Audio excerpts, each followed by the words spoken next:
Welcome to this edition of Texas Border Watch. I'm Jordan Elder. Sheriffs in West Texas tell us they're starting to see more people try to illegally cross the border in that area. Now, they say it's still way down from what the numbers looked like before, and Sheriff Thad Cleveland over in Terrell County says it's actually not as bad as he was expecting heading into this spring. But he says there's always a risk when people are crossing into the country and we don't know who they are. Even though numbers are down across the board, he says you still have to keep your guard up.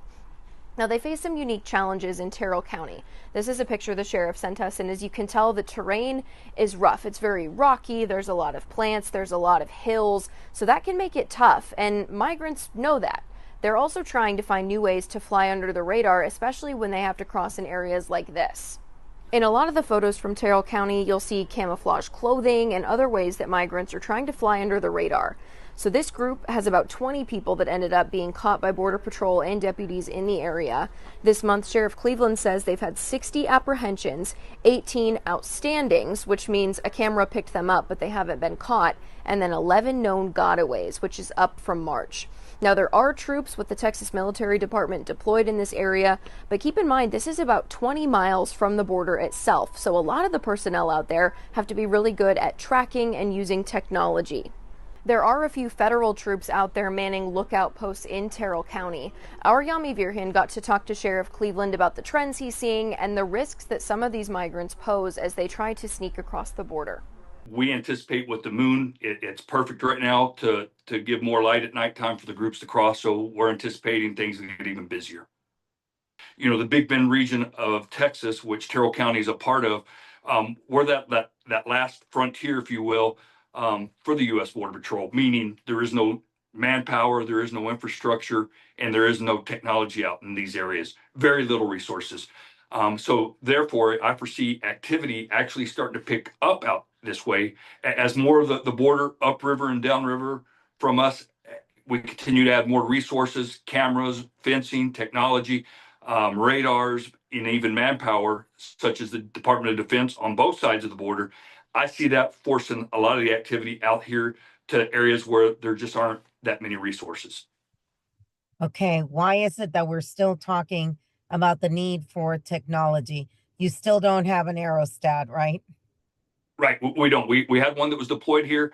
And actually, the time it was deployed here, it was in an area where it wasn't real beneficial. There were some decisions made to put it there. However, where it was located would be perfect right now because we've seen our traffic shift to where it's a little closer to the town of Sanderson, but they're not coming into Sanderson. They're going further west. So, and the main reason to answer your question is just because Big Bend, there's not a lot of infrastructure south of us in Mexico to facilitate a large flow, nor is there a lot of infrastructure north of us to get them out of the area.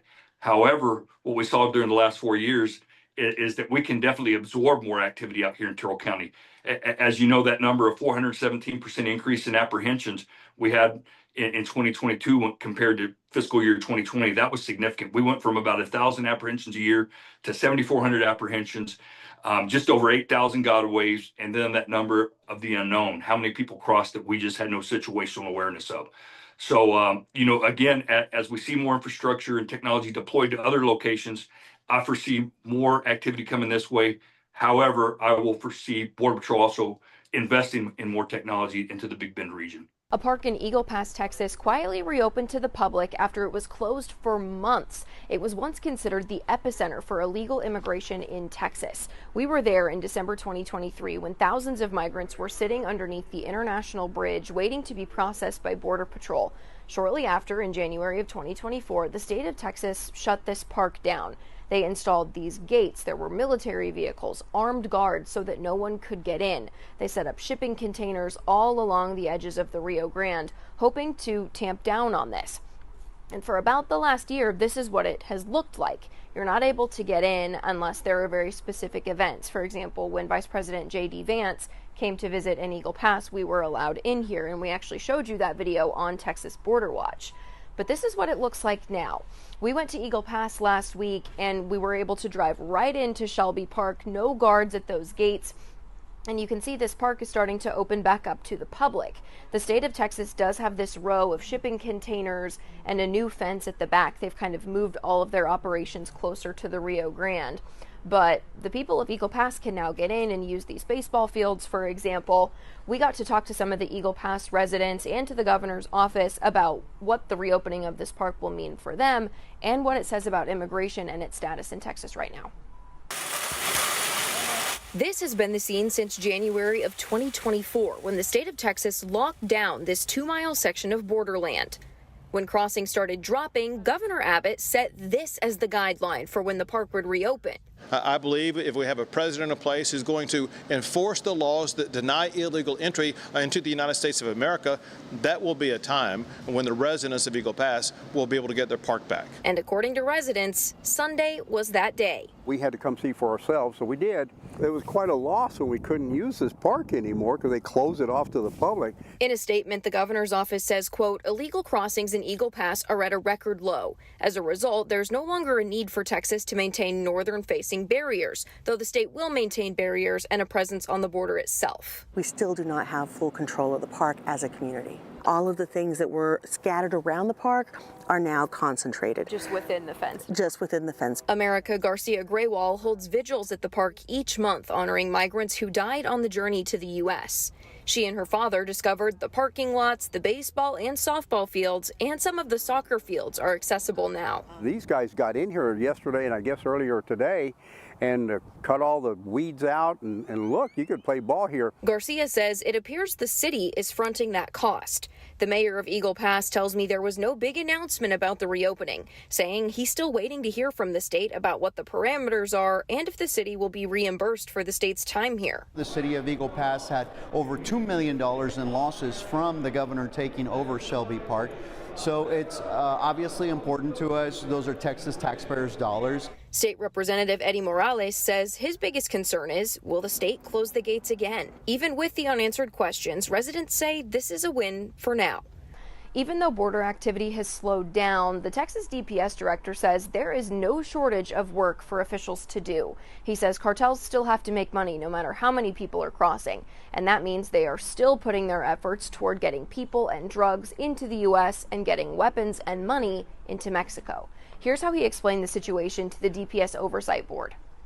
I'm proud to report that there's really nothing to report. It's steady state on the border. The numbers have been, since our last meeting, have been very consistent, about 200 migrant apprehensions a day. That's all the way from Brownsville to San Diego.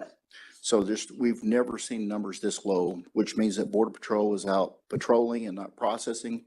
And, you know, we're hyper-focused on what we're doing at DPS, and our arrests are down, our apprehensions are down, but we're still on the border and we're still working. And so a snapshot of the last 3 weeks, for example, last week we had 51 criminal arrests, 46 migrant apprehensions and referrals we didn't have criminal charges that were turned over to Border Patrol, 5 vehicle pursuits, 2 bailouts. We see some marijuana, cocaine, some currency, and 12 firearms. That's 1 week. The week before that, we had 99 criminal arrests, 67 migrant apprehensions and referrals, 10 vehicle pursuits, 5 bailouts, see some marijuana, and 54 pounds of cocaine and 3 firearms. And then the week before that, 65 criminal arrests, 42 migrant apprehensions, 11 vehicle pursuits, 8 bailouts, seized marijuana and cocaine again, and a firearm. In one stop in particular, we had a highway patrol sergeant made a traffic stop and noticed indicators of deception and evasiveness, ended up doing a consensual search and found 25 pounds of cocaine and 10 pounds of black tar heroin. So this is just as low as the numbers are. The cartels are still going to exploit the corridors and between the point of entries to try to move people and drugs north and guns and money south. So our operations continue. I think sometimes the media, the perception is that everybody's gone home and there's no more work being done, which is absolutely not the case. In the next legislative session, I don't know if Chief Cooper is sharing the links to the video testimony, but it really shows you the depth of the subject matter expertise that we have in so many different fields. We were watching some this morning that's just super impressive. The subject matter experts are at DPS that are testifying on some of these bills that potentially determine, billions of dollars. And so we're really proud of where we're at in the session. It's early on. There's a lot of stuff that we're working on. It's still got a long ways to go, but nothing but accolades thus far for the security and protection of the members at the Capitol and the response to some medical episodes that have happened, and then the expert testimony. So that concludes my update. That's all for this week's Texas Border Watch. You can read more about any of these stories over on our websites, news4sanantonio.com or foxsanantonio.com. We'll be back next week with the latest look at what's going on at the border.